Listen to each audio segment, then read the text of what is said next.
오늘은 사도행전 10장 34절에서 48절 예수님의 판단 기준입니다. 34절에서 베드로는 하나님이 받으시는 자가 어떤 자인지를 말합니다. 먼저 유대인만이 아니라 각 나라에서 하나님을 경외하며 의를 행하는 사람은 다 받으신다고 합니다. 유대인뿐 아니라 모든 나라에서 하나님을 경외하고 의를 행하는 사람은 다 받으십니다. 그리고 그 다음 구절을 보면 하나님을 경외하는 자들은 예수님을 믿어야 합니다.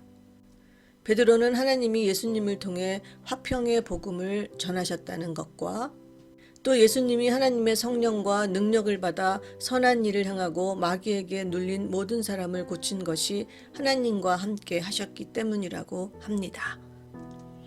그러니까 예수님의 모든 능력은 하나님으로부터 나오는 것이며 예수님은 화평의 복음을 전하는 자라는 것입니다. 성경을 보면 하나님을 모르는 자도 엄청난 능력을 발휘할 수 있습니다.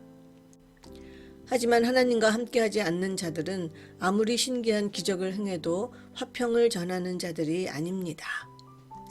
그들은 자신의 유익을 위해 화평보다는 싸움을 붙이기 위해 그런 일들을 행합니다.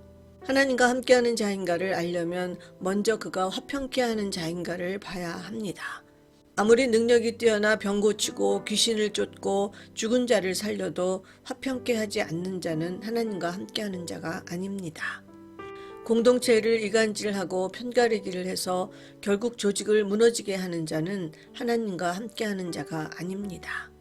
어떤 문제 앞에서도 악한 영이 아무리 우리를 유혹해도 오직 화평만을 굳세게 밀고 나가는 자가 하나님의 사람입니다.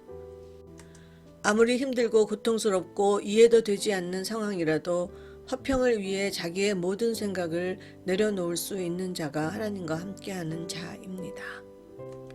아무리 능력이 대단한 사람이라도 먼저 그가 하나님과 함께하는 자인가, 즉 그가 화평케 하는 자인가를 봐야 합니다.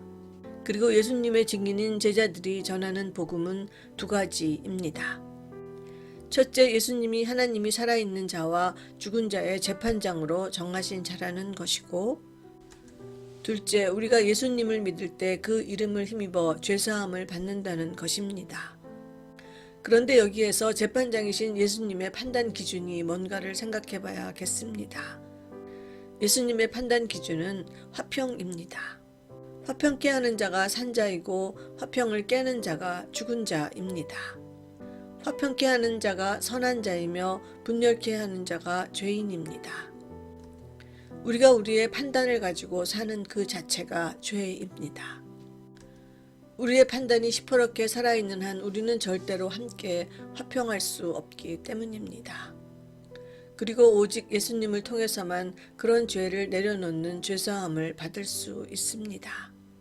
자기의 모든 것을 내려놓고 십자가에 못 박히신 예수님의 그 화평의 메시지를 통해서만 우린 우리의 판단을 내려놓고 죄사함을 받을 수 있습니다.